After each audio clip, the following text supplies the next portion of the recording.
Merona mata namun percuma kau tak bercinta tanya canda. Ajakku belajar berbagi kisah cerita dunia. Dan bila berkata siapa yang merasa dinayati, kemana rasa yang ku cari bila kau tinggalku sendiri. Cerita perih hati yang luka, cinta sederhana kau buat merana. Bilang-bilang sayang lalu hilang tanpa bayang. Sesuka diri, nyanyian hati serenata yang lara sunyi. Oh maaf sayang, ku tak ingin melukai. Tapi bapakku kurang nggak ya nih mas?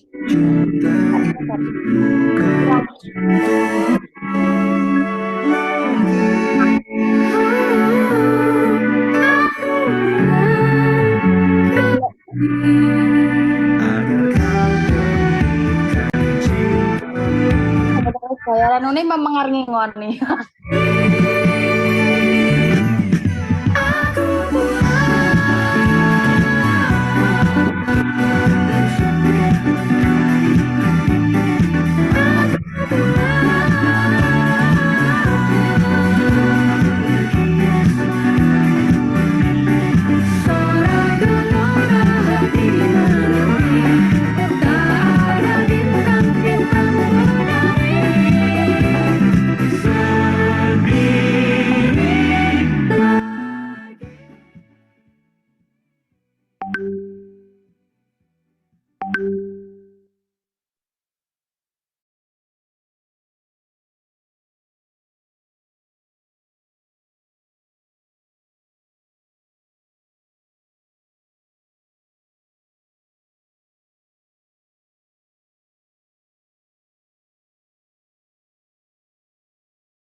Tes. Iya.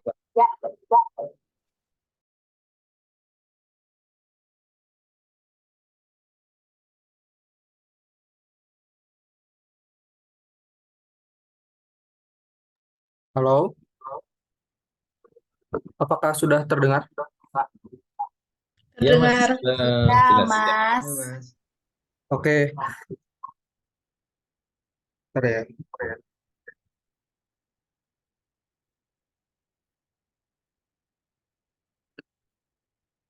Assalamualaikum warahmatullahi wabarakatuh. Waalaikumsalam warahmatullahi wabarakatuh. Waalaikumsalam warahmatullahi wabarakatuh. Selamat sore guys. Selamat sore Pak Eka dan Mas Yohanes Manula. Selamat sore.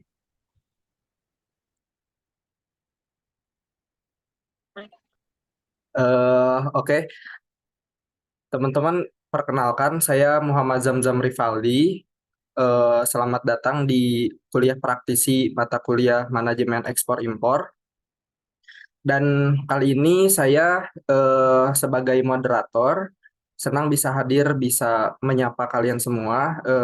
Saya di sini untuk memfasilitasi jalannya acara dan memastikan setiap bagian berjalan dengan lancar dan menjaga agar suasana tetap kondusif ya. Saya memiliki latar belakang seperti kalian juga. Saya mahasiswa yang sedang menempuh mata kuliah manajemen ekspor impor di kelasnya Pak Eka, dan saya sangat antusias nih buat kuliah di pertemuan kali ini karena kita udah kedatangan tamu spesial dari praktisinya langsung. Jadi kita sekarang punya kesempatan yang luar biasa lah karena bisa dengerin pengalaman sama wawasan dari praktisi yang sukses ya di bidang ekspor impor, yaitu ada Mas Yohanes Manulang. Beliau juga berasal dari kampus kita, dari STIM YKPN Yogyakarta, dan berhasil mengembangkan bisnis ekspor broomstick ya. Kalau tidak ya broomstick sampai ke luar negeri. Mungkin kita juga udah tahu karena sering diceritakan sama Pak Eka ya. Dengan pengalamannya yang kaya ini dan mengesankan tentunya, Mas Yohanes Manulang eh, di sini akan memberikan pemahaman praktis yang berharga buat kita semua. Nah, nantinya saya mengharapkan dan mengundang kalian untuk aktif juga berpartisipasi di acara kali ini ya, di kuliah pertemuan kali ini, mata kuliah manajemen ekspor impor. Jadi nanti kalian jangan ragu buat mengajukan pertanyaan, atau mungkin kalian yang sudah berbisnis atau kalian yang penasaran punya pemikiran-pemikiran juga bisa berbagi nih pemikiran di sesi tanya jawab nanti. Eh, Pokoknya di kesempatan kali ini kita manfaatkan gitu kesempatan untuk memperluas insight kita, memperluas wawasan kita tentang manajemen ekspor impor, dan juga sepertinya kita akan mendapatkan inspirasi juga, dan pastinya ya dari perjalanan karir Mas Yohanes Manulang ini saya harapkan itu bisa menjadi impact yang baik buat karir kalian ke depannya juga. Dan tidak lupa saya sampaikan terima kasih buat Bapak Eka yang sudah memberikan kami ruang untuk berbagi insight dan ya dan eh, memfasilitasi berjalannya kuliah kali ini gitu. Terus untuk kalian yang penasaran mungkin tujuannya apa? Jadi tujuan kuliah praktis ini tentu untuk memberikan pemahaman yang lebih mendalam tentang manajemen ekspor impor melalui pengalaman nyata dan dari perspektif seorang praktisi gitu, yaitu Mas Yohanes Manulang. Dengan belajar secara langsung dari orang yang telah sukses di bidang ini, diharapkan nanti para peserta kuliah bisa dapat wawasan yang berharga dan nantinya dapat diterapkan dalam karir atau bisnis kalian masing-masing di masa depan.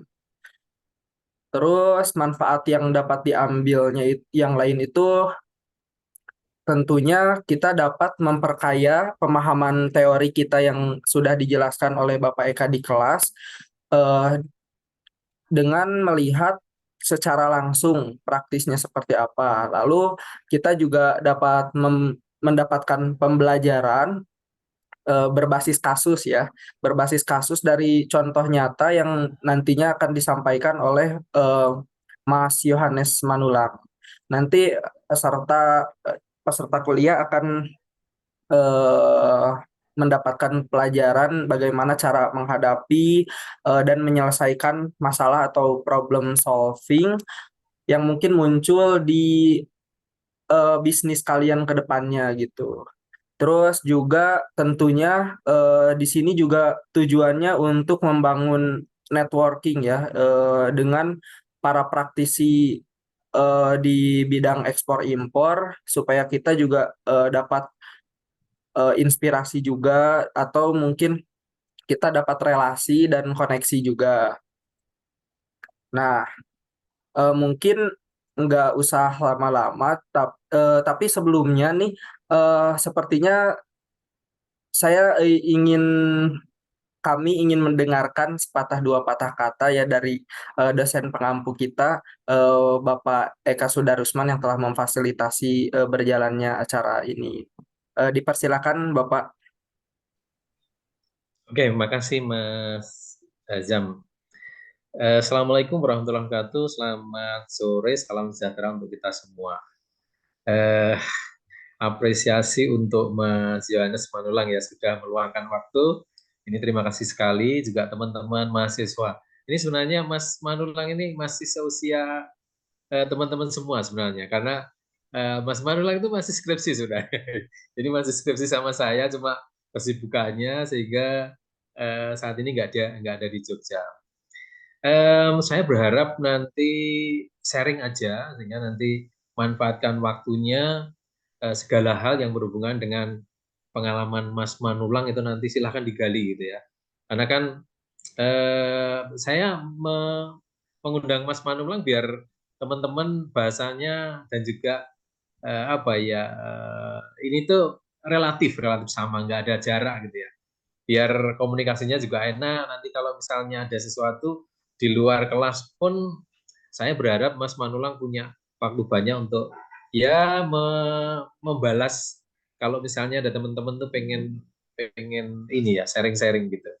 Nah, jadi tidak apa ya artinya ini wah Mas Manulang belum ini kok suruh enggak ini, tapi saya memandang Mas Manulang dari sisi praktisi.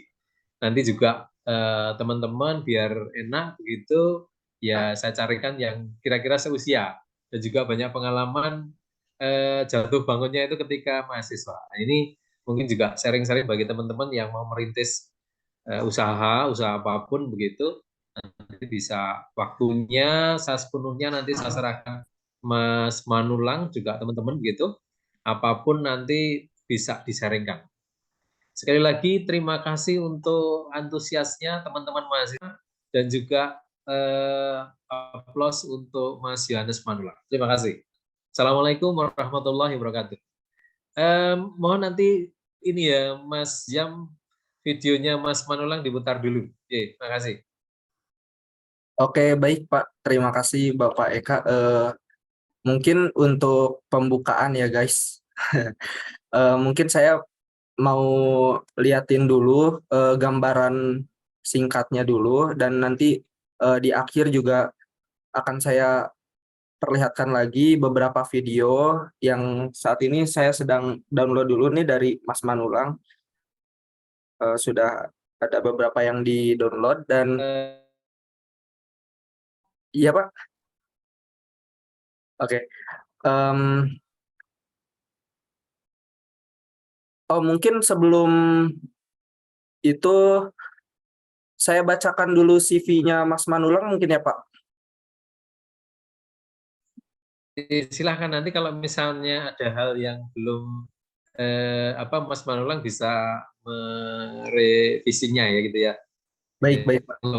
Mas Yamya mungkin dibacakan sekilas, nanti Mas Manulang bisa merevisi kalau ada hal yang kurang pas. Yeah. Baik Pak. Baik. Oh ya sebenarnya Mas, saya pengen nanti dipimpin berdoa dulu ya. Mas Jam nanti untuk pembukaan dipimpin berdoa dulu aja. Oh iya, saya lupa tadi. Baik Pak. Oke teman-teman, mungkin sebelumnya kita berdoa dulu ya. Berdoa menurut agama dan kepercayaannya masing-masing, saya persilahkan.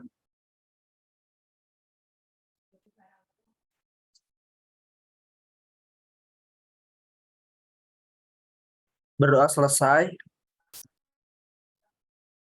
Oke.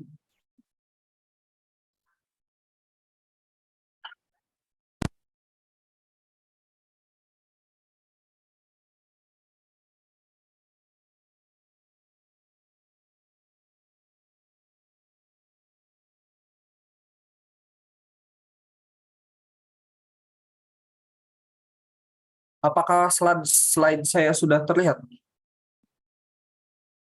Belum ya? Belum. Sebentar.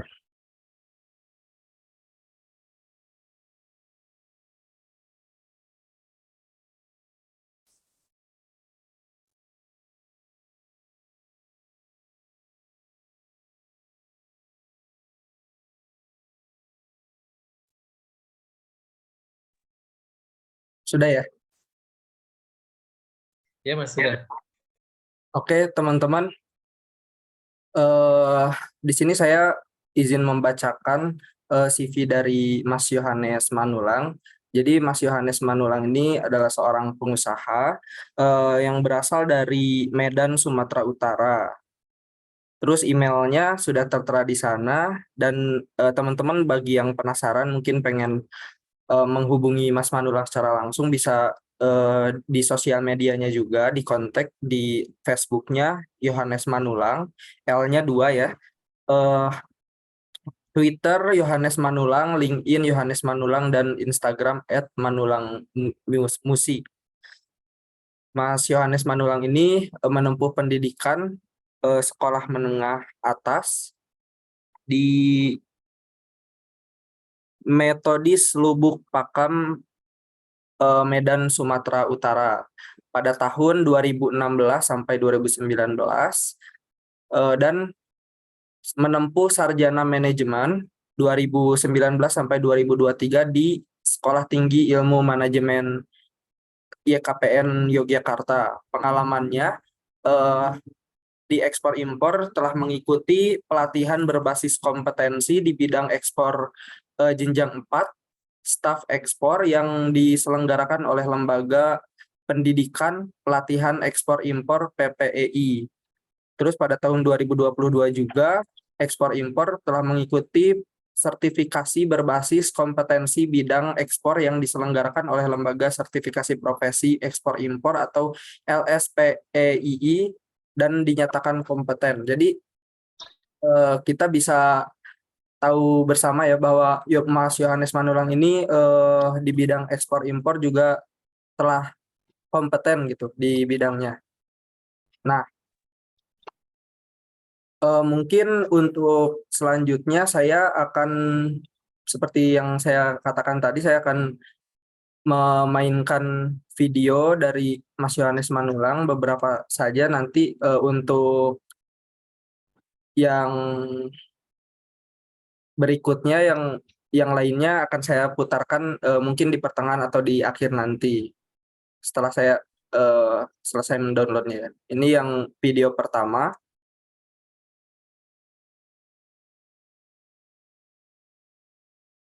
Apakah sudah terlihat? Terlihat ya? Hari ini kita muat jadi di sawit 25 ton pada tanggal 10 Juni tahun 2023 jam 12:04.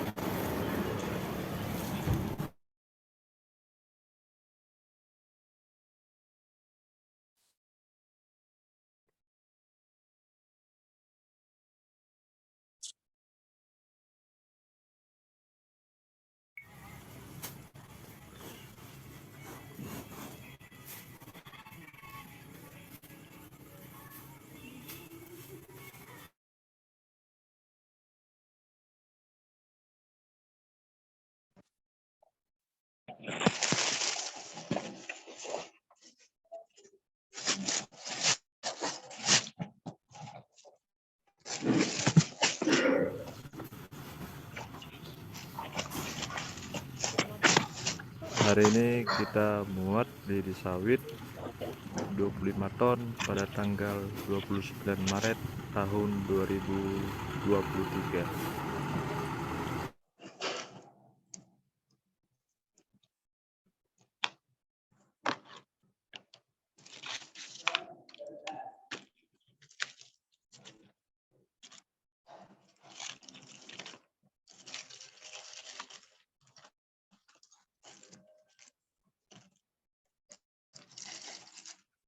Oke, teman-teman, seperti itu gambarannya ya.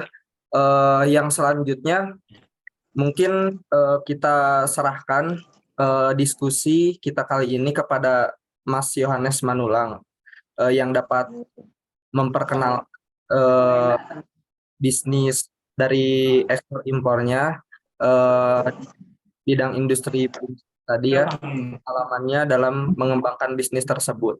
Halo Mas Manulang, apakah sudah hadir? Halo Mas. Ya, halo. Ya, halo. Oke, mana Mas? Kita langsung ini ya, berdiskusi. Ya, Ya, halo Mas. Ya, gimana? ya Mas, silakan. Oh, oke. Dimulai. Halo teman-teman. Halo. Ya, perkenalkan nama saya Yohanes Marbulan. Saya saat ini masih mahasiswa di STIM KPN angkatan tahun 2019. Dan saat ini juga saya masih berurusan mengenai ekspor lidi ini. Seperti yang teman-teman lihat juga bahwasanya saya sudah melakukan ekspor ini perdana itu pada tanggal 17 November tahun 2022. Dan sini saya juga berterima kasih kepada Pak Eka juga dan teman-teman yang lainnya yang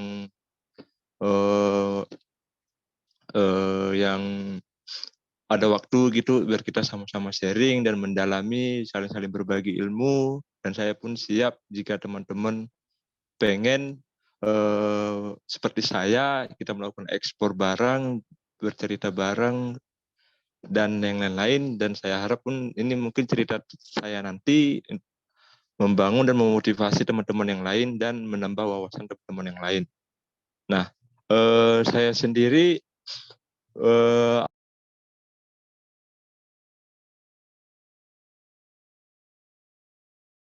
Maaf Mas, masih di mute ya?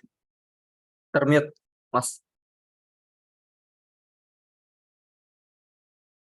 Aduh. Halo Mas Yohanes Manulang. ekspor perdana. Nah, Tapi tidak segampang itu teman-teman. Tidak segampang itu dalam arti setahun Halo atau Mas Manulang, Mas Iya, Manulang. ya, gimana Pak? Tadi ada yang termute agak beberapa jedanya. Mungkin bisa diulang dari mulai tadi. Diulang ya. Oke, Tadi baik. termute. Oke, baik Pak. Yuk. Di sini saya memulai ekspor perdananya itu pada tanggal 17 November tahun 2022. Jadi kalau kita hitung sampai sekarang itu sekitar 8 bulan yang lalu, teman-teman. Jadi sebenarnya itu karena 8 bulannya atau gimana ya? Kalau dibilang cerita saya itu 2 tahun yang lalu sebelum saya perdana ekspor, saya sudah melakukan dan menggeluti ekspor ini, teman-teman. Jadi begini, dulu itu artinya ada saja waktu saya memulainya itu permasalahan-permasalahan yang susah saya eksekusi gitu teman-teman, yang susah saya selesaikan dalam bisa melakukan ekspor perdana pada saat tanggal 17 November itu teman-teman. Yang dimana yang pertama itu saya sulit mencari buyer, sulit komunikasi kepada buyer, sulit mencari bahan, produk apa yang diekspor, sulit ini. Tetapi di situ saya teman-teman sudah mengetahui alur ekspornya teman-teman.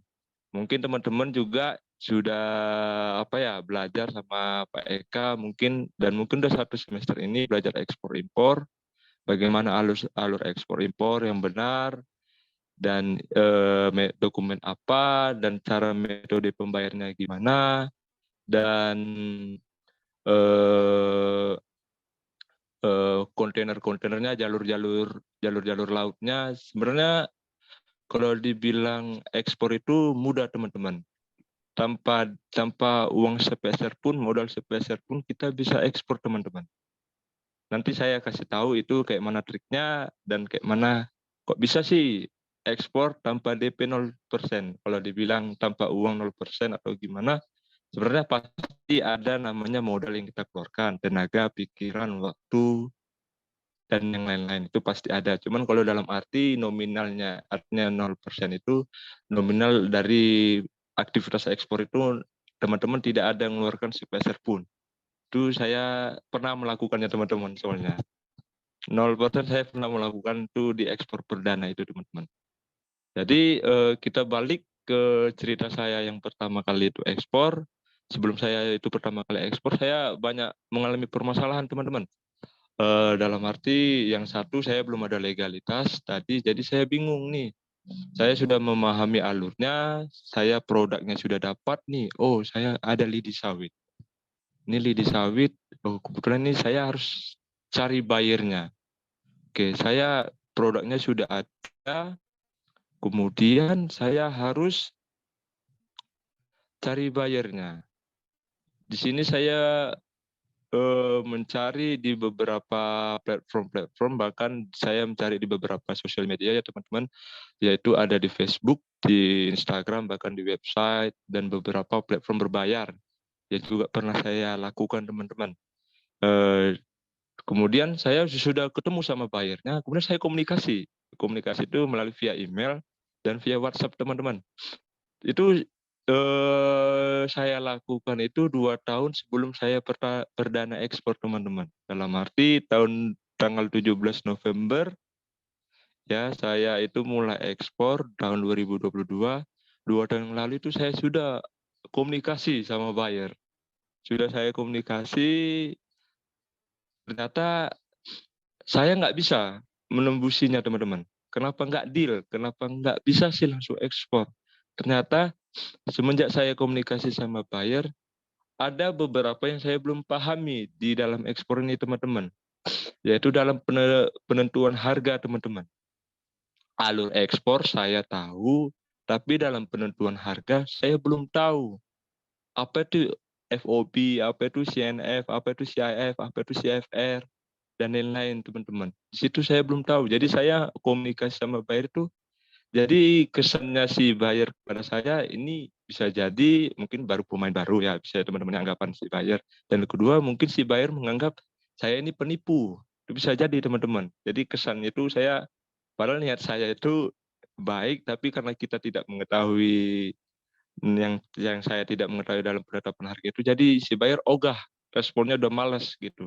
Jadi kesalahan saya di situ teman-teman. Di penetapan harga itu, saya itu sudah langsung komunikasi dia teman-teman kepada buyer. Lalu kemudian itu saya komunikasi lagi, ternyata di penentuan harga saya nggak bisa, saya pelajari lagi teman-teman. FOB itu apa? Oke, ternyata begini. Untuk menentukan harga itu ternyata saya harus mendapatkan data, yaitu berapa biaya-biaya dari kapal, karena kan kalau kita menggunakan harga CNF itu dalam arti cost and freight, dalam arti biaya dari gudang sampai ke pelabuhan tujuan. Misalnya saya ekspor lidi ini ke tujuan negara India melalui pelabuhan Belawan ke pelabuhan Chennai Port. Pelabuhan Chennai itu kita harus dapat biayanya, datanya. Berapa sih biaya kapal dari pelabuhan Belawan, Medan, Sumatera Utara sampai ke pelabuhan India, Chennai Port. Lalu untuk mendapatkan biaya itu saya harus menghubungi pihak forwarder teman-teman. Jadi pihak forwarder ini, jadi di situ yang membuka wawasan saya lagi. Apa sih forwarder itu lagi? Kenapa? Oh, apa ini? Nah, jadi saya coba cari lagi forwarder itu melalui beberapa sumber ya teman-teman. Ada melalui Facebook juga yang melakukan promosi-promosi gitu ya teman-teman. Website segala macam. Sudah saya dapat nih forwardernya. Ternyata dari forwarder ini yang menjadi mempersimpel dan mempersingkat, mengefektifkan dan mengefisiensikan waktu dan biaya kita teman-teman. Dalam arti forwarder inilah yang menghubungkan, namanya forward, penghubung, mengirim, mengapakan ya namanya, orang yang menghubungkan. Dalam arti forwarder ini sudah berkaitan dengan kapal laut ya teman-teman, dan berkaitan dengan kontainer AMKL teman-teman. Pasti teman-teman tahu sudah mungkin dari mata kuliah ekspor impor ini, mungkin teman-teman sudah tak asing lagi yang namanya forwarder, MKL, dan pihak kapal juga teman-teman. Jadi forwarder inilah yang menghubungkan keduanya, dan pihak forwarder inilah artinya ya cukup kita berkomunikasi ke mereka. Jadi mereka kasih harga, misalnya kita tolong dong info harga kapal dari Belawan ke China Port. Mereka tuh kasih teman-teman. Tapi teman-teman harus tahu forwarder yang elektabilitasnya itu artinya yang benar-benar di bidangnya gitu, profesional, dan tidak semua forwarder yang yang bekerja di bidang produk ini ya. Jadi teman-teman itu harus pandai gitu teman-teman. Dalam arti beberapa forwarder tidak bisa menangani produk lain. Contoh yang saya ini kan produk lidi sawit. Kalau saya mencari forwarder lain itu belum tentu dia bisa menangani produk lidi sawit. Dan mungkin forwarder yang satunya lagi tidak bisa menangani jalur Belawan ke India. Jadi teman-teman itu betul-betul mencari forwarder yang bisa menangani produk teman-teman yang akan teman-teman ekspor. Seperti saya lidi sawit, langsung saya teruskan ke forwardernya. Ini saya mau mengekspor lidi sawit. Kira-kira Bapak melayani tidak? Oh, kalau dia bilang melayani, oke, komunikasi kita lanjut. Apa yang perlu kamu dapat dari forwarder itu? Tanyakan mengenai biaya kapalnya teman-teman. Karena kan dari permasalahan saya pertama kan di penentuan harga teman-teman. Jadi saya harus tanya kapalnya berapa, ini berapa. Oke, kalau FOB gimana? Berarti saya harus butuh biaya dari gudang saya, tarik kontainer itu dari depo ya teman-teman. Kontainer itu di Belawan itu ada namanya depo teman-teman. Di depo itu kumpulan kontainer teman-teman. Ada kontainer TY itu Evergreen, mungkin teman-teman bisa lihat lah merek-merek kontainer ya gitu teman-teman ya. Jadi kalau FOB berarti teman-teman butuh data kan FOB freight on board dalam arti biaya dari gudang teman-teman ke pelabuhan aja sampai ke di atas kapal aja, tidak menangani dari Belawan sampai ke India seperti saya nih teman-teman. Jadi teman-teman butuh data atau biaya dari gudang teman-teman sampai ke pelabuhan. Jadi itu teman bisa tanyakan ke forwarder. Jadi setelah saya itu semua saya tanya ya teman-teman ya, ke pihak forwarder, dapatlah saya teman-teman. Oke, angkanya dapat. Oke, dapat. Saya komunikasikan lagi teman-teman. Oke, deal di harga teman-teman. Itu saya senang teman-teman. Pertama kali itu di tahun 2021 teman-teman. Itu 2021 di bulan September teman-teman. Itu saya ingat sekali. Kata deal itu saya senang kali teman-teman. Dalam arti sudah deal berarti sudah ke tahap tinggal selanjutnya teman-teman, yaitu mengekspor barangnya. Ternyata pihak si buyer ini teman-teman menanyakan perusahaan saya teman-teman. Dia tanya, bisa nggak kamu kirim company profile kamu? Dia begitu komunikasi ke saya. Oh iya Pak, saya balas, iya Pak, saya bisa mengirim company profile. Ternyata teman-teman, karena saya tidak mempunyai legalitas perusahaan atau bisa dibilang tidak memiliki perusahaan, jadi beberapa forwarder ini yang saya hubungi ini untuk mendapatkan data-data biaya-biaya dari semuanya itu teman-teman, mereka juga memfasilitasi lisensi perusahaan mereka teman-teman. Jadi saya pakai lisensi perusahaan mereka yaitu dari forwarder ini, saya minta company profile-nya, lalu saya kirimkan ke buyernya, ke pembeli saya yang di India sana. Ternyata mereka tidak percaya teman-teman. Situ saya rasanya kayak, wah kok kenapa ya? Padahal ini. Ternyata tidak segampang itu teman-teman. Jadi buyer ini menganggap kamu jangan begitu. Kamu kalau melakukan ekspor dia pakai perusahaan kamu sendiri. Jadi di sini si buyer menganggap aku lagi kayak penipu teman-teman. Jadi untuk mendapati suatu keberhasilan itu memang agak susah teman-teman. Jadi di sini saya kata deal itu hangus teman-teman, hilang. Padahal di situ kita udah deal di harga, bahkan deal di pembayaran. Di mana pembayarannya itu dealnya itu dia mau mengasih saya DP teman-teman 50%. 50%-nya lagi setelah tutup kontainer di seal. Nanti teman-teman bisa lihat nanti mungkin foto ataupun video seal atau kunci dari kontainer itu. Jadi sudah deal ternyata karena tidak ada perusahaan atau legalitas perusahaan saya sendiri, ternyata bayarnya nolak. Saya nggak mau beli dari kamu. Dia menganggap saya ini penipu. Lalu saya bingung teman-teman. Gimana ini caranya?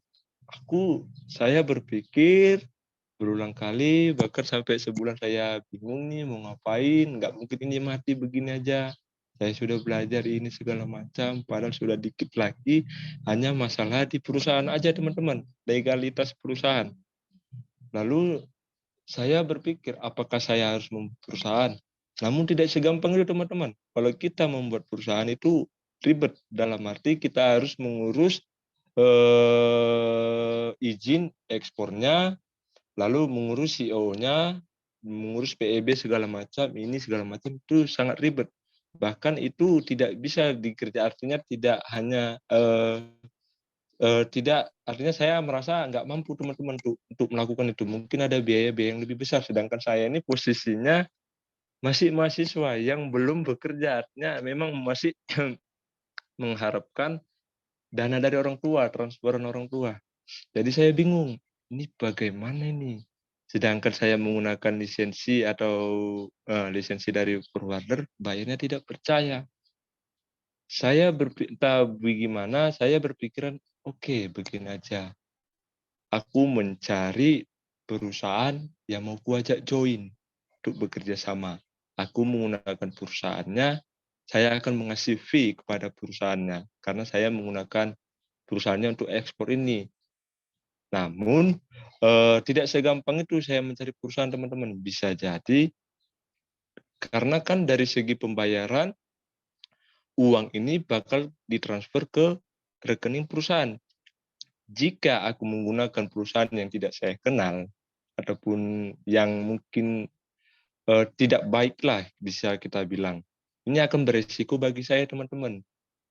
Jadi saya betul-betul mencari perusahaan yang memang saya tahu lokasinya ini segala macam, dan saya tahu siapa direkturnya, dan saya tahu siapa orang di dalamnya, dan saya harus tahu semuanya, teman-teman. Kemudian itu panjang, teman-teman, ceritanya itu udah berlalu berapa bulan ya, teman-teman ya. Saya pun masih di situ, saya karena tidak ada lisensi perusahaan, saya mencoba cari jaringan saya mengenai bahan di sawit ini kemana aja sih, gudang-gudang siapa aja.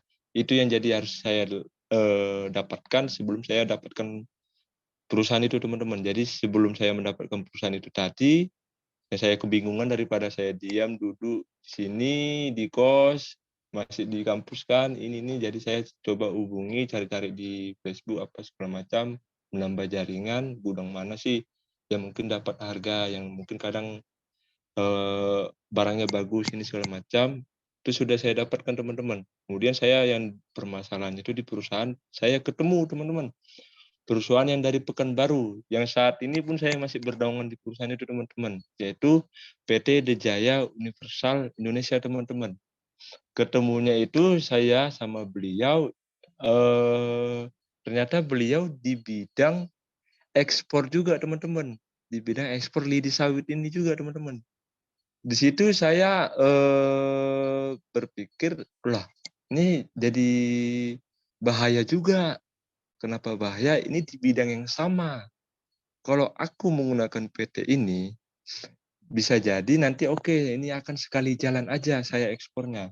Bisa jadi si perusahaan ini memotong saya. Jadi perusahaan yang langsung berhubungan sama buyer tanpa melalui saya. Ini berbahaya. Tapi saya lihat cara kerjanya perusahaan, dan saya lihat komitmennya perusahaan dan tanggung jawabnya perusahaan, dan saya pun diberi hak istimewa pada perusahaan itu. Saya coba, teman-teman. Saya dapat perusahaan ini, PT Dejaya Universal Indonesia, teman-teman. Lalu saya kebetulan ini, teman, saya udah komunikasi langsung sama direkturnya. Ternyata direkturnya sendiri itu masih muda, teman-teman. Masih muda dalam arti dia itu seorang wanita, teman-teman. Seorang wanita yang berumur saat ini 26 tahun. Dan itu suku Tionghoa, teman-teman. Orang Cina asli. Direkturnya. Lalu saya agak teman-temannya, terhadap orang Cina ini agak-agak kewaspadaan paling adalah dalam hidup, dalam saat itu ya, teman-teman ya. Karena kan kita tahu orang Cina ini pandailah mereka dalam berusaha, pandai ini segala macam, pandai berbisnis. Jadi saya takut mereka menyeleweng terhadap apa yang mereka katakan, komitmen itu, teman-teman. Jadi saya coba dekatkan diri saya coba dalami. Dah, kebetulan saya tahu ini PT Dejaya Universal ini merupakan anak dari perusahaan perkebunan sawit yang ada di Riau, teman-teman. Dalam arti eh, dalam arti jikalau PT ini menyeleweng, jadi saya bisa menuntut, artinya untuk kehilangan dari tanggung jawabnya PT ini saya bisa menuntut ke perusahaan induknya teman-teman, dalam arti oh ini masih aman ini kalau misalnya anak PT-nya ini lari atau gimana nggak bertanggung jawab, saya masih bisa berhubungan sama PT induknya, karena dari PT Dejaya Universal ini sendiri itu merupakan pemiliknya itu anaknya teman-teman, yang saya bilang itu perempuan yang berumur 26 tahun. Ternyata yang PT, yang perusahaan induknya itu yang di Riau sana itu yang mempunyai perusahaan perkebunan sawit itu, yang pengolahan minyak sawit itu teman-teman, itu orang tuanya teman-teman. Jadi orang tuanya mempunyai PKS biasanya teman-temannya, perusahaan pabrik kelapa sawit ya teman-teman. Jadi dia itu punya anak perempuan. Ya, lalu anaknya ini membentuk perusahaan yaitu PT Dejaya. Jadi saya lihat profilnya dan historisnya teman-teman. Jadi saya yakin, oke, saya yakin terhadap PT Dejaya ini. Saya diskusi, kami tanda tangan kontrak segala macam, ada perjanjian ini segala macam. Mungkin nanti bisa ditampilkan foto saya dengan ada seorang wanita, nanti teman-teman bisa lihat situ perjanjian kami. Saya langsung ketemu, tanda tangan, ini komitmen segala macam. Oke, saya mulai hubungi buyer saya yang kemarin yang saya dapatkan, dan saya mulai hubungi. Ternyata deal lagi teman-teman. Dealnya itu di bulan November, tanggalnya saya belum tahu, tanggalnya belum tahu ya teman. Tanggal pastinya saya belum tahu, yang penting itu di bulan November teman-teman, tahun 2022. Jadi setelah deal itu perusahaan, saya menginfokan ke perusahaan, tolong dong bantu saya, ini saya sudah deal ke buyer saya di sawit, tapi dia tidak mau DP. Ini cerita saya. Jadi ini cerita ini agak melebar ya teman-teman. Dalam arti ini cerita di perjalanan saya, dan di cerita ini teman-teman tahu kenapa tadi saya bilang bisa ekspor tanpa ada modal sedikit pun. Ini saya ceritakan teman-teman. Ini perdana saya bisa ekspor 0% teman-teman. Jadi ini saya infokan ke perusahaan ya teman-teman.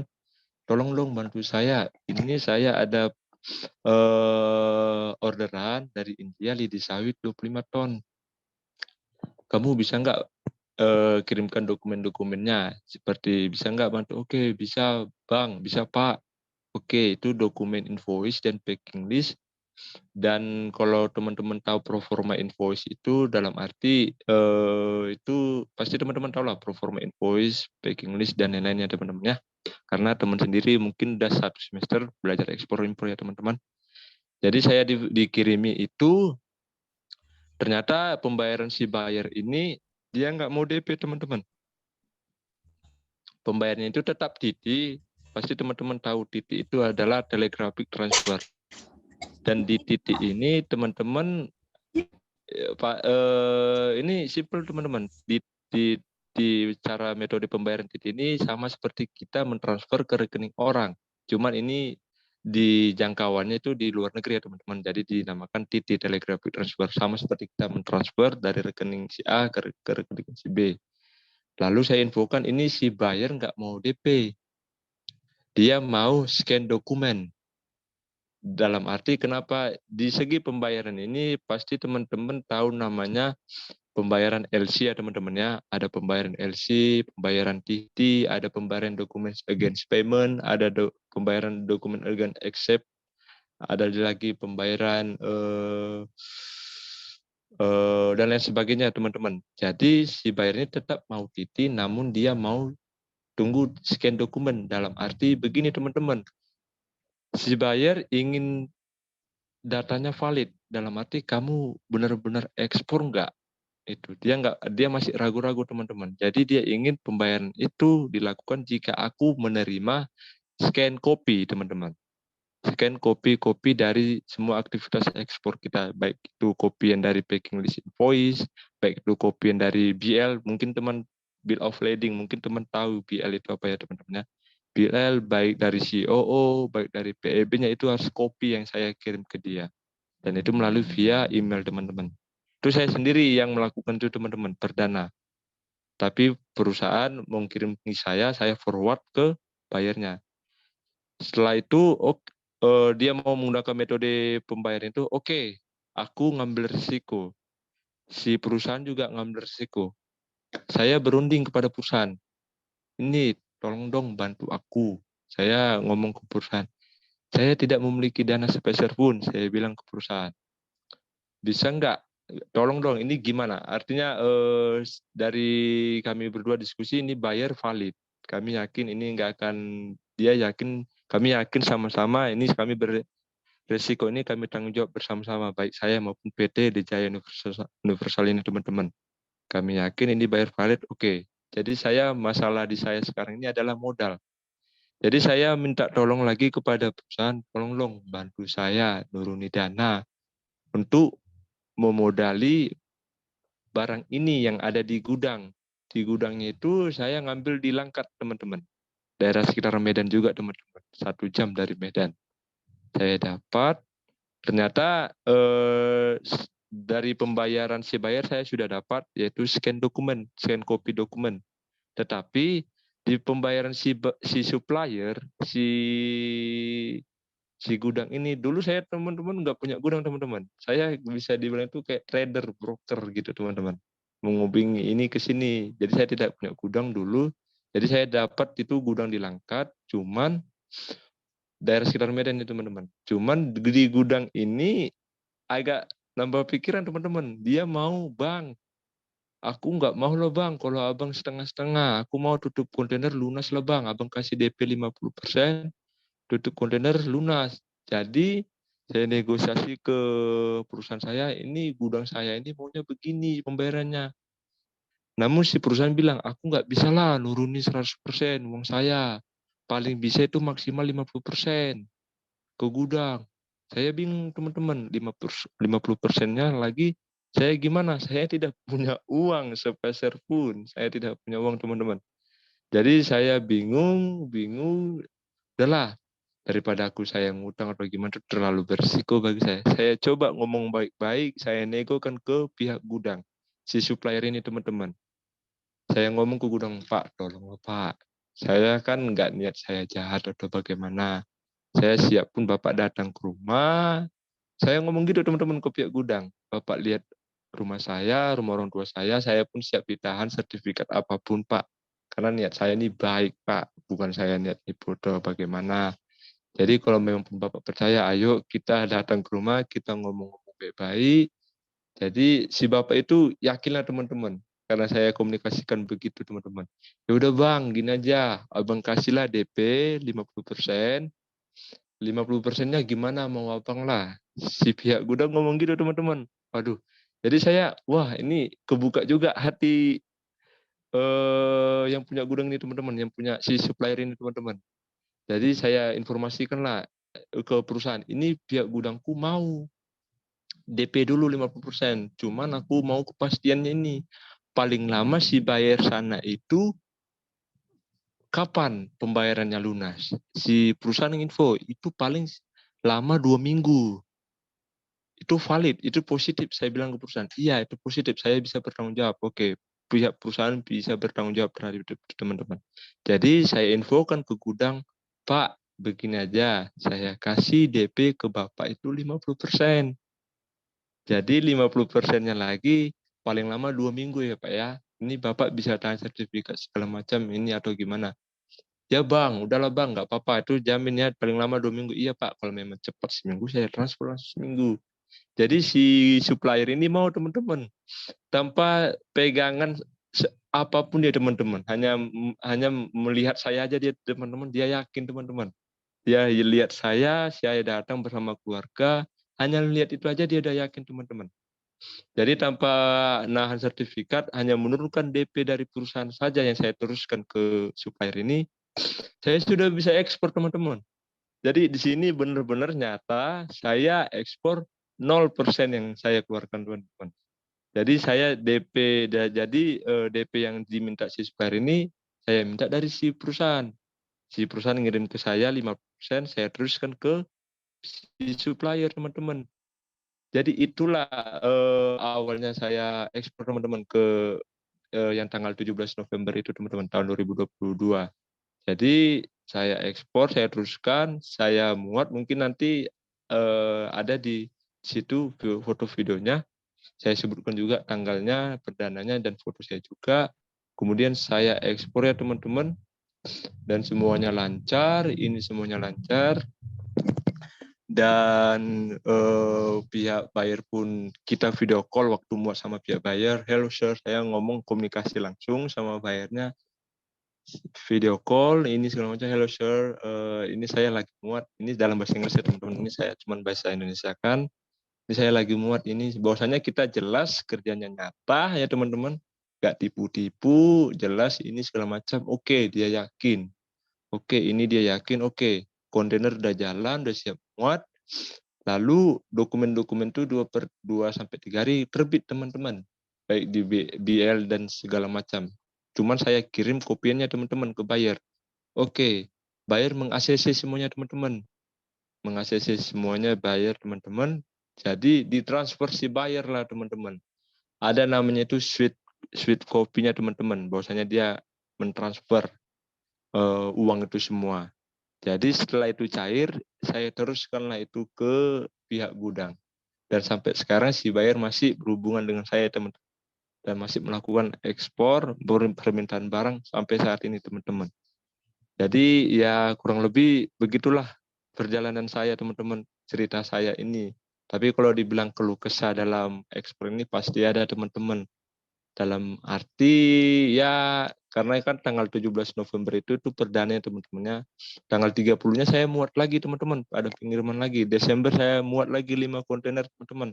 Januari itu kalau dibilang itu saya lebih dari 30 itu bisa saya pastikan teman-teman. Kontainer saya, cuman saya nggak pernah ngitung. Itu sebulan tuh seminggu itu paling tidak saya bisa satu teman-teman, satu kontainer. Karena apalagi saat ini saya buka gudangnya teman-teman ya, dari gudang sendiri bisa 1 minggu 1 kontainer, belum lagi saya mencari ke gudang lain. Artinya outsource teman-teman, dalam arti permintaannya terlalu banyak, saya nggak sanggup, jadi saya mainkan ke gudang-gudang lain seperti yang saya lakukan perdana teman-teman. Jadi kalau dibilang itulah teman-teman yang bisa saya ceritakan sampai saya bisa saat ini. Mungkin teman-teman bisa rasakan juga. Dan mungkin teman-teman juga nggak menyangka kenapa saya bisa ekspor ya teman-teman. 0% teman-teman. Tapi itulah teman-teman, ya mungkin ini kasih karunia Tuhan juga buat saya sampai saat ini bisa melakukan itu. Dan sampai saat ini pun usaha saya masih lancar walaupun, dan kita pun nggak bisa menjamin usaha itu selalu lancar, cuman kita harus siap dan berpikir yang baik. Dalam arti setiap ada masalah kita harus cari solusinya yang baik. Walaupun kita posisi kita benar teman-teman, tapi kita harus cari solusinya itu yang benar. Bukan artinya yang benar-benar bukan sakit, artinya bukan menyalahkan si A, si B. Dalam arti cara yang terbaik kita cari solusinya jika ada masalah teman-teman. Ya, kurang lebih ya begitu yang bisa saya sampaikan teman-teman. Ya, kurang lebih begitu Pak Eka. Recording in progress. Iya, terima kasih. Ya Pak. Pak Mas Jam, dikembalikan. Oke, terima kasih Mas Ulang. Dari pengalamannya itu bisa kita ini ya simpul Mas Manulang ini punya harus kita semua harus bisa meniru dari Mas Manulang, terutama dalam beberapa hal seperti misalnya kayak kemampuan tadi untuk bernegosiasi gitu. Misalnya minta bantuan gitu ke relasi untuk tadi relasinya misal dari perusahaan. Dia bilang dia dengar kalian kemarin. Sebentar. Oke. Terus kemampuan untuk berkomunikasi juga gitu ya, itu sangat penting. Jadi kita harus bisalah mengkomunikasikan gitu kepada relasi-relasi yang telah kita bangun, dan tentunya relasi tersebut tidak ini ya, harus kita jaga ininya, harus kita jaga koneksinya supaya kita bisa meyakinkan mitra gitu. Dan juga tadi yang terakhir kita harus pandai-pandai untuk mencari solusi gitu. Tidak hanya menyalahkan si A, si B, si C gitu. Terus oh ya, untuk tadi itu berarti dimulai sejak 17 November 2022 ya, Mas? Iya, Ya. benar Mas. Iya, dan juga tanpa modal sedikit pun katanya. Iya, benar Mas. 0% itu Mas. Jadi buat teman-teman tuh jangan berkecil hati gitu. Kadang kan kita tuh pengen memulai tapi selalu aja mikirnya itu modal-modal gitu ya. Ya meskipun modalnya itu pasti ada, yaitu tenaga, pikiran, dan waktu gitu. Tapi bukan jangan mikirnya ke nominal dulu gitu. Yang penting itu kita udah punya ini, udah punya eh tadi tenaga, pikiran, dan waktu yang kita luangkan, kita investasikan, dan juga kemampuan-kemampuan tadi kita harus bisa membangun gitu. Terus selain tadi tuh bisa meyakinkan mitra, juga jangan berkecil hati kalau misal pas di awal-awal itu pasti ada ya buyer yang menganggap kita itu penipu dulu gitu, karena ya dari kita sendiri juga biasanya skeptis dulu ya sama orang yang menawarkan sesuatu, apalagi tadi juga masih belum punya legalitas yang jelas dan lain-lain gitu. Oke, mungkin selanjutnya kita mau bahas nih gambar-gambar yang dikirimkan sama Mas Yohanes Manulang ya. Nanti bisa dijelaskan secara langsung untuk kegiatan-kegiatannya.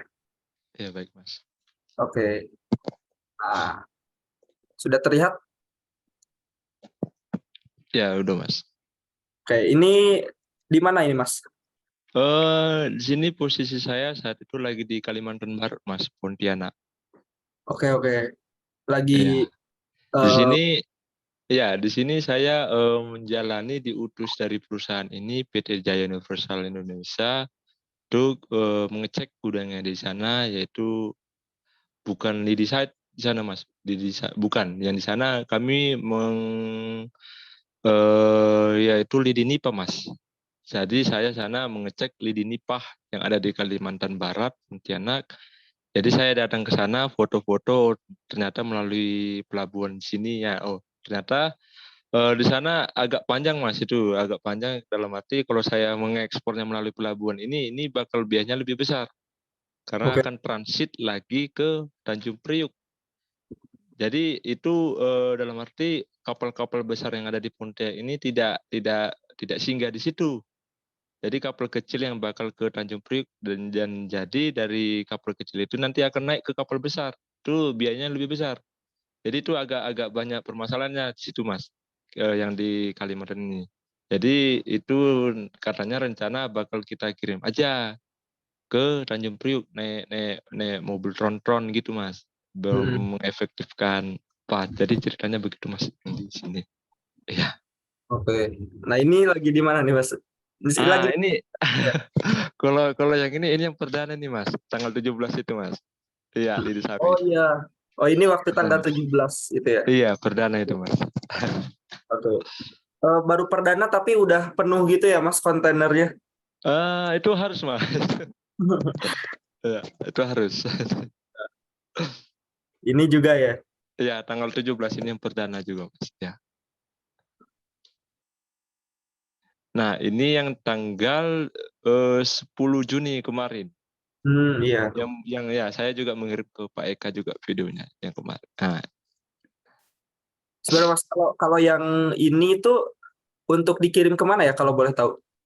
sama Mas, ke India semua ini Mas tujuan. Oh, India semua ya? Iya, benar Mas. Nah, untuk kontainernya sendiri itu Mas Yohanes menyewa secara full atau hanya sebagian saja? Itu full Mas, itu kita VCL, full container load. VCL. Ya. Iya. Nah, jadi yang ini yang agak paling berkesan Mas. Jadi di sini buyer saya ini kan datang dia Mas ke Indonesia. Wah, Aku nih datang nih di Indonesia, tolong dong jumpai aku. Waduh, deg-degan gitu ya Mas ya. Karena kan bahasa Inggris masih belum belum fasih-fasih kali Mas ya. Agak, waduh gimana ini? Gak mungkin aku nggak datang nih segala macam kan. Ya udahlah, aku dengan keyakinan penuh aja lah Mas. Saya datang kan langsung, udah apa yang bisa saya ngerti di situ. Bukan. Ku ada temennya, artinya kenalannya orang Indonesia Mas, yang udah lama di Indonesia. Jadi beberapa ada yang saya nggak ngerti, dia bantu mentranslate kan Mas. Di oh iya. sini ya.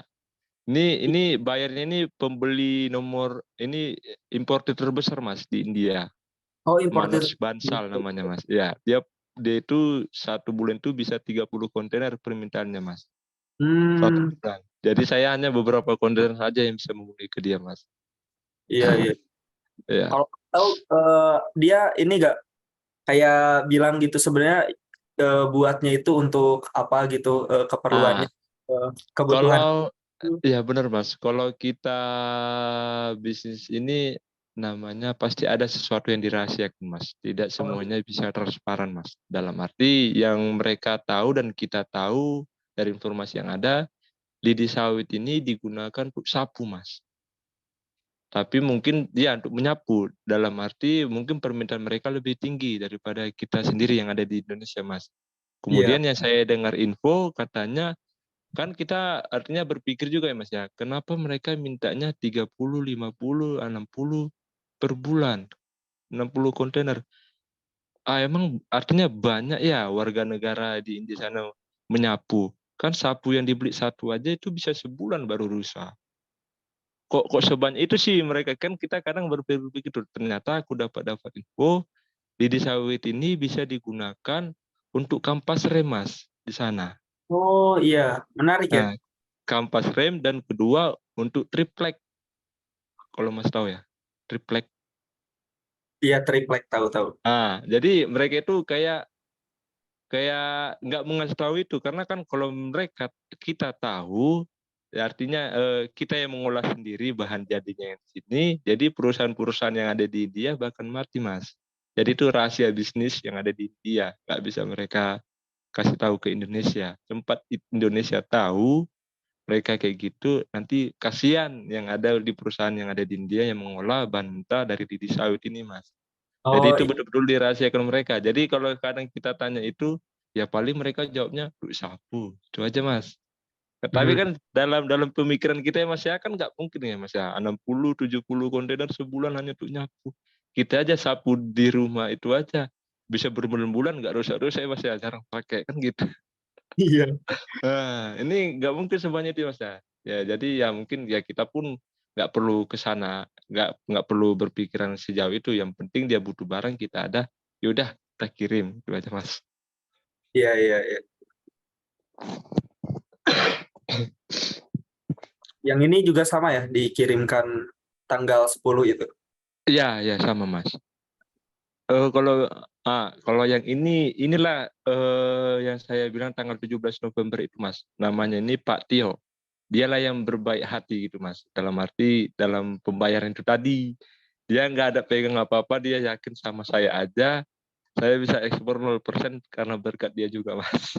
Wah, keren, berarti ini salah satu pahlawan ya yang bisa Iya, memulai Mas Yohanes untuk iya benar Mas. gitu. Nah, kalau yang ini mungkin yang tadi diceritakan ya, Mas, bukan? Iya, nah, yang inilah ownernya Mas. Oh PT iya. Dijaya Universal Indonesia. Oh, Cewek. Hmm. Dan ini kami jumpanya itu di bandara Mas. ini perjanjian saat mau apa nih, Mas? Eh Perjanjian bahwasanya sebenarnya kami sudah jalan beberapa bulan. Kebetulan dia ada berurusan ke Medan. Dia itu tinggalnya stay-nya itu di Riau Mas, Pekanbaru. Jadi dia ada berurusan di Medan. Jadi kami jumpa, ada meeting beberapa yang perlu dibicarakan. Jadi saya juga memperjelas kepada perusahaan ini, tolong dong buatkan kesepakatan ini segala macam, dan posisi saya apa segala macam itulah Mas. Jadi ini semua udah clear, jumpa di bandara, tanda tangan, dan saya foto, tak foto. Ya inilah Mas apanya. Dan ini masih jalan sama beliau sampai sekarang Mas. Oh iya. Oh, sampai sekarang Ya. ya? Ya Iya, sampai sekarang saya masih bernaungan ke perusahaan beliau, Mas. iya. Kalau yang ini buyer saya, Mas. Namanya Mr. Rajes. Buyer satunya lagi dia ngambil di Dinipah. Jadi dia dibikin story WhatsApp-nya. Jadi saya fotokopi, saya screenshot, saya kirim ke perusahaan. Bahwasanya barangnya bagus, gak ada komplain gitu, Mas. Oh ini.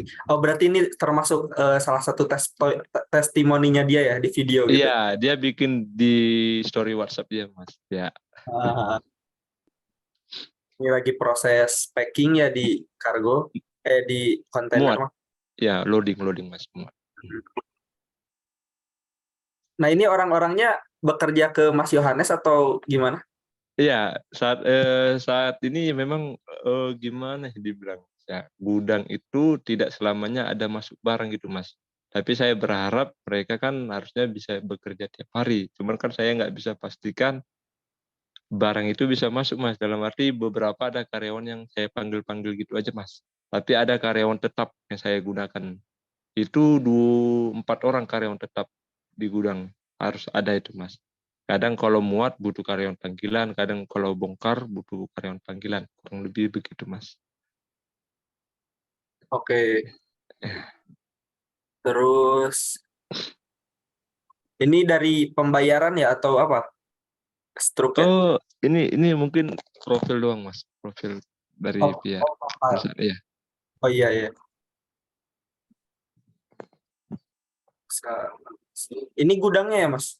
Iya, ini gudang saya, Pak, yang baru saya sewa gitu, Mas. Gudang bekas kilang gitu, Mas. Kilang padi.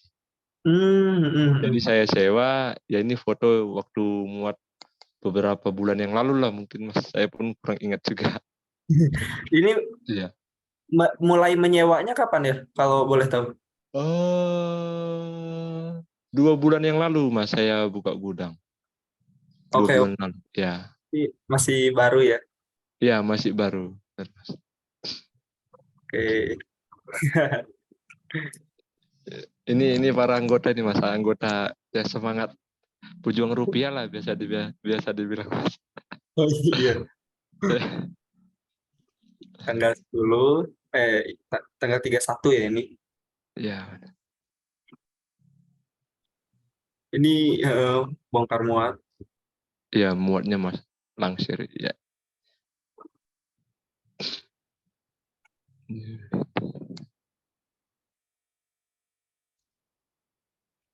Bedanya itu kira-kira apa sih Mas? Untuk misal lidi yang ini sama lidi yang ini saya lihat kalau di foto sepertinya sama, beda ya?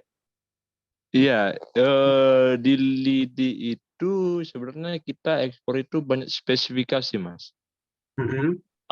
Kalau kita ekspor ke India, mereka tidak terlalu ribet, Mas. Dalam arti tidak perlu ini, yang penting barang itu kering dan nggak berjamur.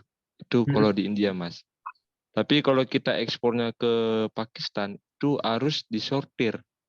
Dia ngomong begini, aku minimal lidiku itu panjangnya itu minimal 90 cm. Minimal. Di atas 90 tolonglah, jangan masukkan. Itu kalau Pakistan, Mas. Tapi kalau kita ekspornya ke Thailand, itu dia katanya aku nggak mau dong lidinya itu ada pangkalnya yang besar-besar gitu, Mas. Nah, ada nanti di pangkalnya itu ada bonggolnya itu besar-besar. Aku mau itu dipotong. Itu Thailand. Itu sama spesifikasinya kalau kita juga ekspor Thailand ke Cina, Mas. Itu mereka spesifikasinya sama. Beda lagi kalau kita ngirim ke negara-negara Timur Tengah yang lainnya juga.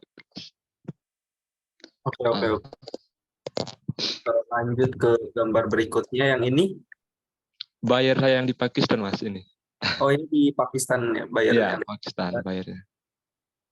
Nah, yang ini dia foto sama kayak komite, artinya orang yang mengurus ekspor dari Indonesia ke Pakistan, Mas. Jadi dia datang ke sana bahwasanya ini dia itu benar apa segala macam. Aku udah berhubungan sama ini. Kurang lebih begitu, Mas.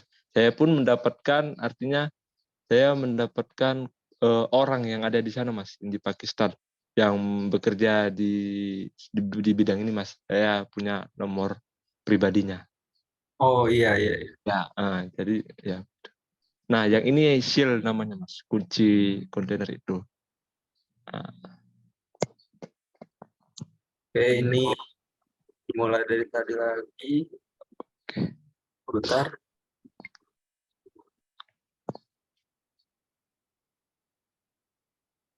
Ini lagi proses bongkar proses. Iya.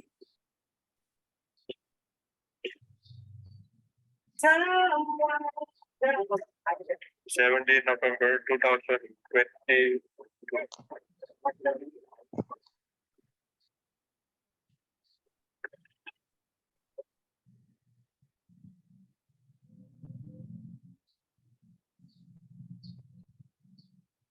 Di gudangnya tadi ya Mas. Iya, gudang sendiri itu.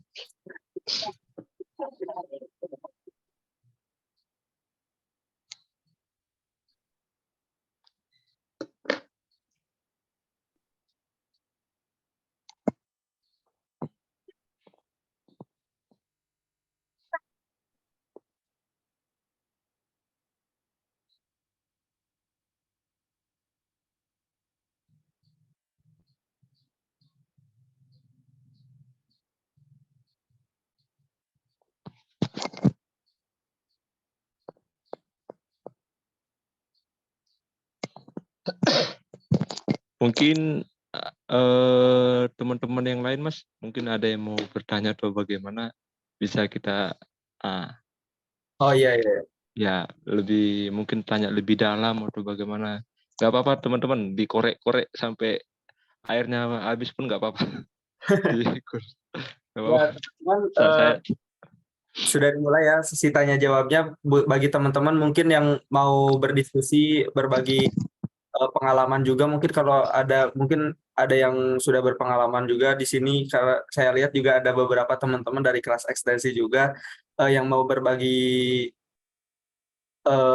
sharing gitu, yang mau sharing tentang bisnisnya. Terus yang mau bertanya juga pertanyaan buat Mas Yohanes Manulang bisa dipersilakan langsung raise hand atau via chat juga boleh.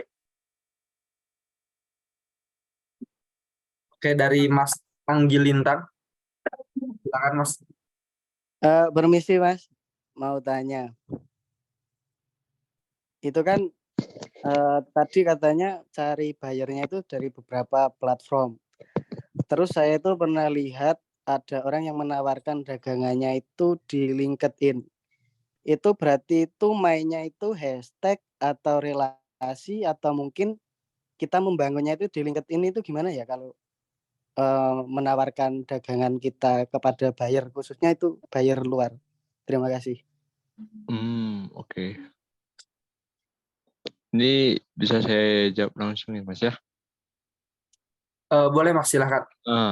Kalau kita mempromosikan ya Mas ya, mempromosikan langsung ke taraf ke tingkat internasional itu, kita cari tahu gitu Mas. Artinya sekarang kan Mas harus tahu dulu. Ini kalau boleh tahu barang produk apa yang mau Mas apain? Kalau boleh tahu Mas. Ya misal itu saya punya pandangan itu kayaknya itu barangnya itu bisa buat media tanam jamur sama pakan. Oke. Kalau itu kita anggaplah pakan ternak lah Mas ya. Pakan ternak. Nah, Masnya harus cari tahu pakan ternak ini ke negara mana. Itu Mas artinya kalau kita belajar di marketing, kita harus cari tahu dulu Mas targetnya itu siapa. Artinya segmentasinya itu, segmentasi, targeting dan positioningnya Mas.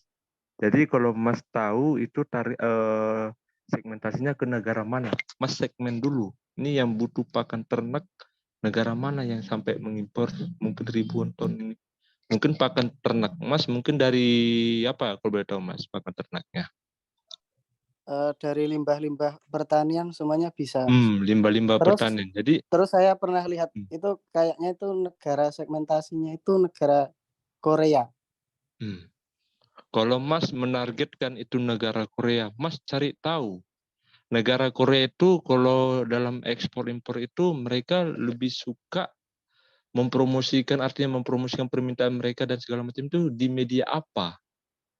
Nah, karena kan kalau kita mencari bayar seperti saya ini Lidi Sawit, mereka itu suka itu ada namanya platform berbayar, Mas. Itu saya itu ada namanya 52 WMB, bahkan Go Forward Business di TradeMed juga kita bisa cari, di Facebook juga saya bisa cari, karena dari negara India sendiri saya tahu ini negara berkembang. Saya cari aja di Facebook broomstick itu keluar semua itu, Mas. Jadi negara India ini mempromosikan barang dagang itu dan artinya mempromosikan dia butuh barang itu, bahwasanya menginfokan dia butuh barang itu di Facebook juga, Mas.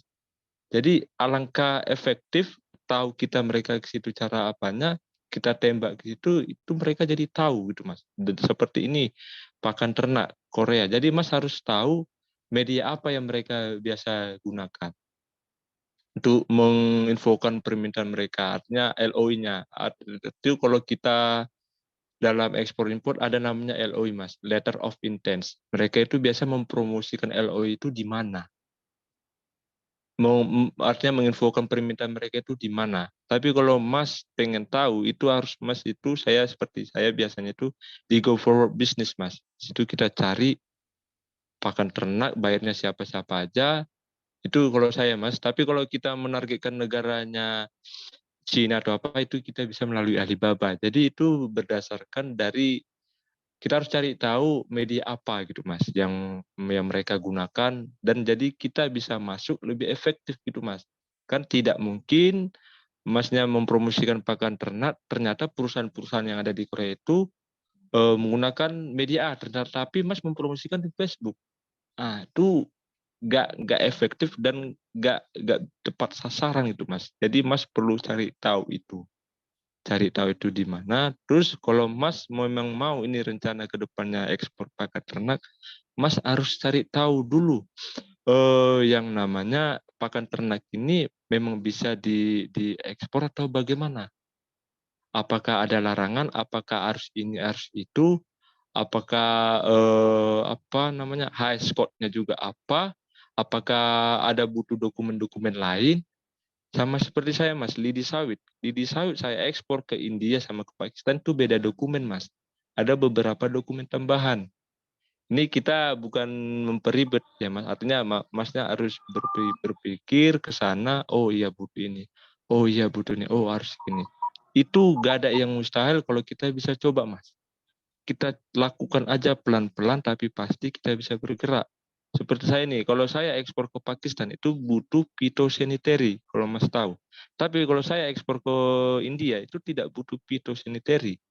Berbeda saya ekspor ke Thailand, ke China, bahkan ke Afghanistan, itu beda lagi, Mas. Nah, jadi Mas perlu tahu dalam itu mendapatkan bayar itu, Mas perlu tahu media apa yang sering digunakan perusahaan-perusahaan yang ada di Korea. Jadi sebelum Mas tembak ke sana, Mas harus tahu dulu. Seperti saya bilang ini, sama seperti saya rasakan ceritain ke yang tadi, Mas. Ada saja masalah-masalah, jadi Mas harus cari solusi di masalah itu, Mas. Oh, pakan ternak ternyata harus begini. Oh, ini harus begini. Oh, ternyata negara Korea itu untuk mempromosikan ininya bukan di sini, bukan di sini. Mas bisa tahu langsung tembak ke sana gitu, Mas. Itu pasti efektif. Mereka lihat produk Mas bagus, ini segala macam, mereka yang langsung menghubungi Mas. Kalau memang Mas tepat sasaran untuk mempromosikannya. Kurang lebih begitu, Mas, yang bisa saya jelaskan. Oke, Mas. Berarti kalau kita itu lebih baik itu cari bayarnya apa ikut forum, terus nanti kan di Jogja itu juga ada ekspor dekorasi rumah itu dari Rustic mungkin itu, terus gabungan beberapa seller terus nanti diekspor keluar, apa kita berdiri sendiri mencari buyer gitu? Lebih baik itu mencari buyer atau udah ada yang nampung terus menjadi pihak kedua gitu, Mas? Apa lebih baik menjadi pihak pertama? Itu lebih mudah yang mana dan kerugian sama kemudahannya apa? Kalau soal itu ya Mas ya, sebenarnya artinya ya kalau soal itu sebenarnya kita gini Mas.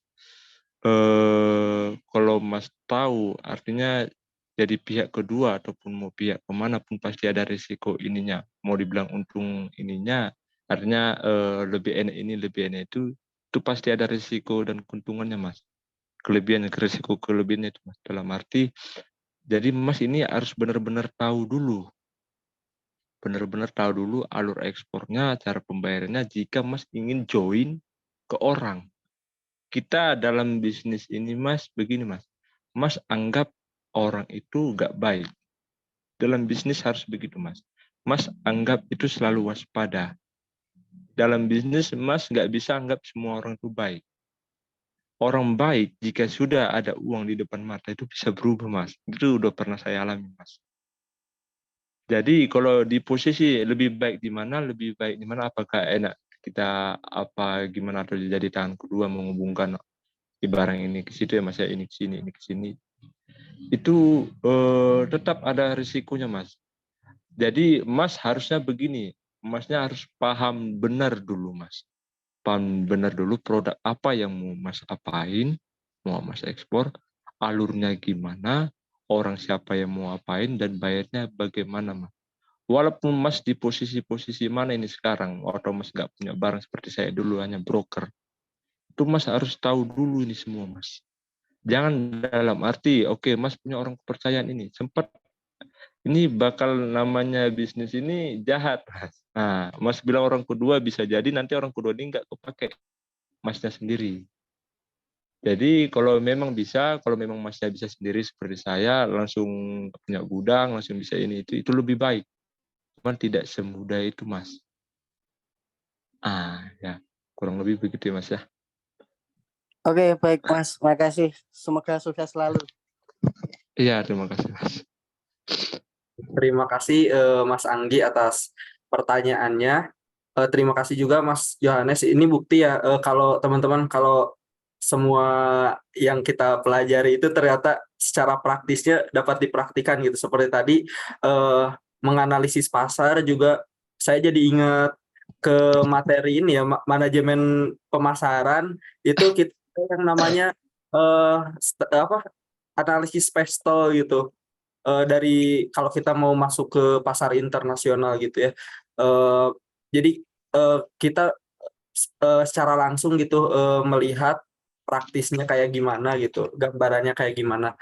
Oke teman-teman, dikarenakan waktu juga ya menunjukkan jam segini, mungkin kalau ada satu pertanyaan lagi boleh, tapi saya batasi sesi untuk tanya jawab ini hanya 2 pertanyaan.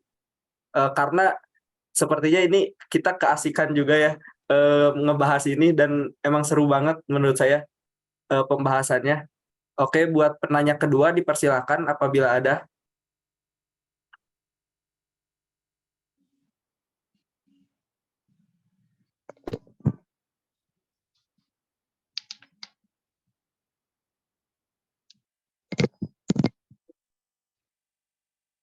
Oh ini ada dari Alivia Isnaini. Selamat sore Mas, ini di chat. Maaf izin mau tanya, biasanya untuk buyer itu memiliki standar sendiri terhadap produk yang mereka inginkan. Nah, terkadang standar itu berbeda dengan kita, bahkan mungkin ada kemungkinan barang kita di-reject setelah sampai sana. Bagaimana cara menghadapi hal ini dan meminimalisir kemungkinan terjadinya hal ini? Artian produk kita tidak lolos quality control mereka sehingga barang kita di-return. Terima kasih. Baik, terima kasih Mbaknya untuk pertanyaannya. Begini Mbak solusinya. Mungkin Mbak pernah dengar info atau yang dikatakan Presiden kita sekarang ya Mbak ya, Jokowi yang soal ekspor nikel itu. Bahwasanya harus ini, orang Eropa sana ngomong, aku mau kualitasnya begini, kualitasnya begini, kualitasnya begini, kualitasnya begini. Jokowi memotong. Artinya ini barang-barangku. Ini standarku. Kalau kamu mau mendukung standarmu, udah kamu cari supplier yang lain gitu, ngomongnya gitu. Karena kita artinya pemasok terbesar. Seperti saya ini Mbak Lydia. Lidi itu orang India butuh spesifikasi saya kayak gini. Lidi ini bisa kita kategorikan ini bukan pabrik. Ini bukan hasil pabrik Lidi. Ini hasil alam. Jadi lidi ini ada dipengaruhi oleh alam. Jika alam hujan terus, ini kita bagaimana? Lidi tidak ada.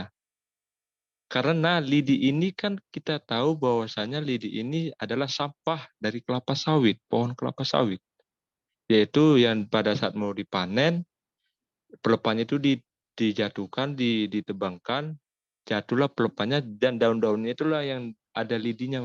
Jadi itu diseset dan itu bukan pabrik, Mbak. Itu hasil alam. Jadi ini lidi ini berdasarkan sangat berpengaruh terhadap alam. Jadi setiap negara itu punya spesifikasinya masing-masing. Jadi begini Mbak, setiap negara itu punya spesifikasi masing-masing. Ini itu. Nah, kembali kita kepada negosiasi Mbak. Mbak punya kualitas bagaimana? A plus kah? B plus kah? Atau bagaimana? Si buyer mintanya spesifikasi bagaimana? Oke, aku tolong dong. Ini sering kejadian Mbak di bisnis. Aku tolong dong, mau spesifikasi kualitas A+, tapi harganya miring. Ini sering. Dia pengen mendapatkan barang bagus, tapi harganya murah. Ini sering kejadian. Untuk menghindari hal kayak gitu, Mbak, itu tetap berpatokan kepada negosiasi Mbak sama si buyer.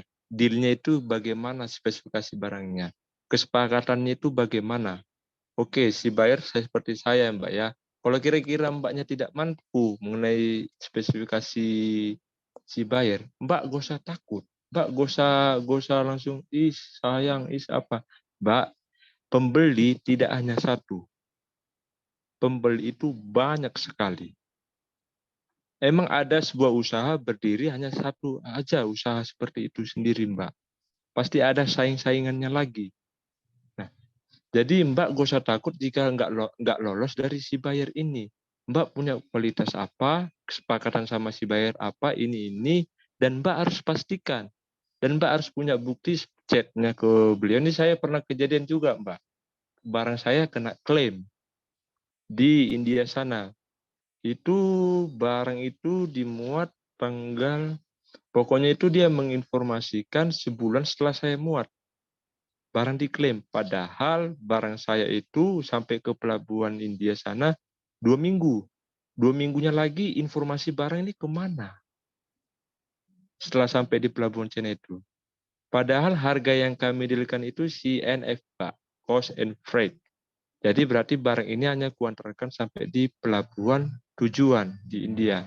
Oke, tanggal 2 minggu, hari ini saya muat. 2 minggu ke depan barang saya udah sampai di pelabuhan Chennai.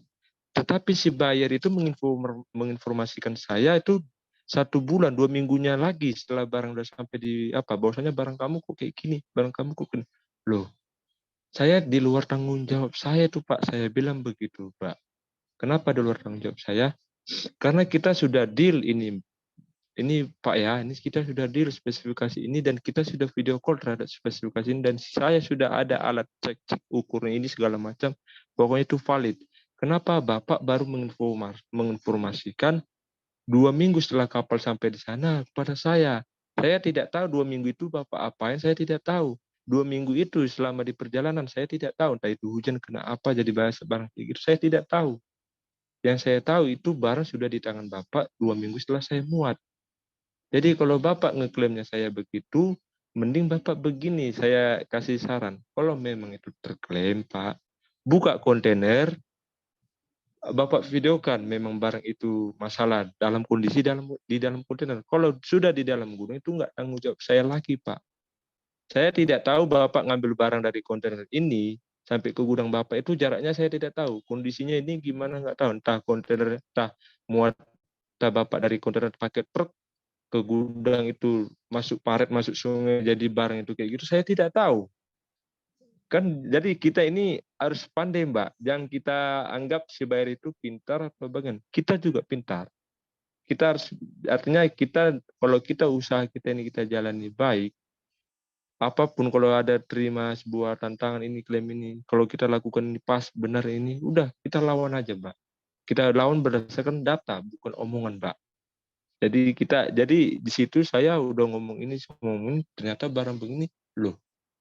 Dia nggak bisa ngomong apa-apa lagi, Mbak. Bahkan dia malah mengorder ke saya lagi yang barang terklaim itu. Lucu kan? Dia ngeklaim barang saya, dia malah beli lagi. Nah, ini maunya kan jadi bingung. Ini permainan. Jadi kita harus pintar, bijak terhadap bisnis ini, Mbak. Memang kita tetap harus sepakat di negosiasi itu pertama, Mbak. Mbak punya barang kayak gini, Mbak tawarkan ke dia mau, udah. Sampai di situ aja kesepakatannya. Kalau dia butuh barang yang lebih lagi, Mbak nggak sanggup, udah selesai. Tapi kalau memang Mbak bisa menyanggupi sama dia, oke, Mbak bisa kontrol barang segala macam, udah jelas data ini segala macam, ada tes analisis ini segala macam, udah Mbak kau perlu khawatir. Mainkan aja kalau soal kayak gitu. Yang karena jelas Mbak ini barang ini bagus, masuk kontainer pun udah bagus. Jadi Mbak nggak usah takut terjadi ada klaim atau segala macam. Jadi kurang lebih begitu, Mbak, yang bisa saya jawab, Mbak, dari pertanyaan Mbaknya. Oke, terima kasih untuk insight-nya. Sukses selalu, kata Mbak Alif. Oke, terima kasih Mbak atas pertanyaannya. Yang dapat saya simpulkan dari jawaban Mas Yohanes Manulang tadi, berarti kita itu harus pertama itu memahami dulu konsumen. Jadi memahami kemauan mereka apa gitu, spesifikasi yang mereka mau tuh kayak gimana. Lalu juga melihat politik tadi ya, kita harus melihat juga sentimen pasar gitu, sentimen pasar itu yang berkembang sekarang sedang apa gitu. Lalu kita harus selalu berpatokan pada negosiasi yang telah disepakati dan jangan takut kehilangan pembeli juga karena pembeli itu banyak, kata Mas Yohanes tadi. Terus berpatokannya ya pada deal yang telah dilaksanakan sebelumnya gitu. Terus juga kita harus melihat faktor-faktor lainnya, misal kayak alam, cuaca dan lain-lain gitu, iklimnya cocok atau enggak kayak gitu. Jangan sampai nanti produk yang kita kirimkan itu malah rusak di jalan atau gimana gitu. Terus ada kata-kata menarik juga tadi dari Mas Yohanes, katanya jika kita ini yakin kalau kita itu benar, itu tidak menyalahi aturan, nah kita itu harus pintar, bijak dan konsisten terhadap apa yang telah kita sepakati sama importir tadi gitu ya. Oke, Mas Manulang, sepertinya waktunya udah berakhir ya. Oke, seiring berakhirnya kuliah praktisi manajemen ekspor impor ini, saya ingin menyampaikan terima kasih yang sangat banyak buat Mas Yohanes Manulang sebagai ya dosen praktisi kita hari ini ya, yang telah memberikan banyak banget pengalamannya, wawasan, pengetahuan dalam sektor ekspor impor. Dan pengalaman Mas Yohanes yang bagikan ini akan menjadi perspektif yang berharga bagi kami semua dan pasti akan menjadi sumber inspirasi bagi semua peserta yang hadir pada hari ini. Dan saya harap inspirasinya itu menyebar juga ke lulusan-lulusan STEAM ke depannya. Terima kasih Mas Yohanes. Terima kasih Mas juga. Ya. Selanjutnya terima kasih juga buat Bapak Eka selaku dosen pengampu mata kuliah manajemen ekspor impor yang telah memberikan pengantar dan konteks dan fasilitasnya buat kita semua yang kita perlukan untuk memahami pentingnya kuliah praktisi ini. Kehadiran Bapak di sini memberikan dukungan yang sangat berarti ya bagi kita. Lalu tentunya saya berterima kasih juga nih buat teman-teman yang telah hadir dan yang telah berpartisipasi aktif dalam kuliah praktisi ini ya. Dan terima kasih juga atas pertanyaannya dari Mas Anggi dan Mbak Aliviani. atas tadi pertanyaan dan pemikiran-pemikiran yang telah disampaikan. Itu juga sangat membantu kita ya sebagai mahasiswa dan pemantik juga dalam memperkaya diskusi kita pada kali ini. Nah, terakhir saya berharap kuliah ini bisa memberikan inspirasi dan menjadi pertimbangan peluang di bidang manajemen ekspor impor teman-teman dalam mempraktikkan ilmu-ilmu manajemen yang telah kita dapatkan di Sekolah Tinggi Ilmu Manajemen Yogyakarta, dan tetap semangat juga, jangan pantang menyerah, dan teruslah berinovasi untuk menghadapi tantangan di bisnis-bisnis kalian ke depannya. Terima kasih sekali lagi untuk semua pihak yang terlibat. Saya Muhammad Zamzam Rivaldi sebagai moderator undur diri. Sukses terus buat Mas Yohanes dan teman-teman. Sampai jumpa di acara berikutnya. Assalamualaikum warahmatullahi wabarakatuh. Waalaikumsalam warahmatullahi wabarakatuh. Terima kasih buat Mas Yohanes, teman-teman, Mas Zamzam. Itu kita kasih plus untuk pemateri Mas Manulang.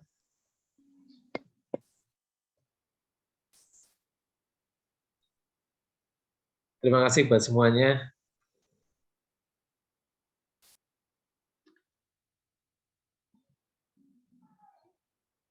Oh ya, teman-teman jangan lupa buat isi presensi ya yang di kelasnya Pak Eka. Makasih, Pak.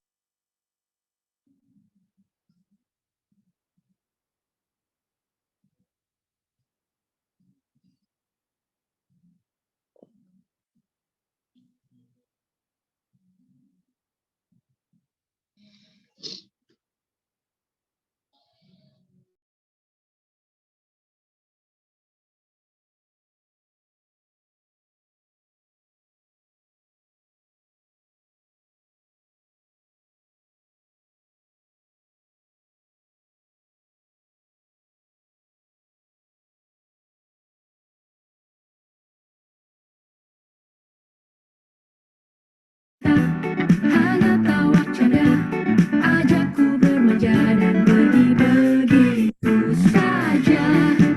Ditelan bumi, nyanyian hati, serenata jiwa yang lara sunyi. Aku pulang, terbenam sudah mentari hati. Aku pulang. Gugur lagi asmara mewangi, sorak gelora hati menepi, tak ada bintang-bintang menari, sendiri lagi.